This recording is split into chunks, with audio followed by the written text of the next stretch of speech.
বলেছিলে না তোমার দোকানে একটা ছেলের দরকার, তা আমার এই বন্ধুই তোমার দোকানে আজকের থেকে কাজ করবে। এ মা ঠাকুরপো, ওর তো ছোট। আমি তোমাকে বলেছিলাম না একটু বড় দেখে নিয়ে আসবে, এর তো ছোট হয়ে গেল।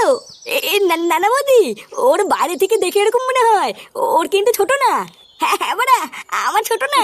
ও তাই? আচ্ছা ঠিক আছে, তুমি কালকের থেকে কাজে চলে এসো। আর হ্যাঁ, একদিনও বাদ দেবে না কিন্তু। নানা বৌদি, বাদ দেবো কেন? তুমি দোকান না খুললেও আমি চলে আসবো।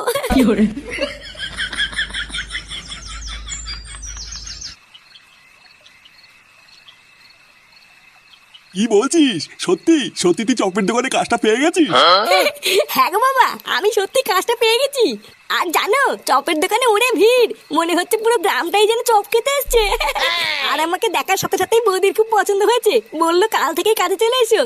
দেখেছো তো গিন্নি, আমি বলেছিলাম না আমার ফুটো ঠিক একদিন কিছু একটা করবে।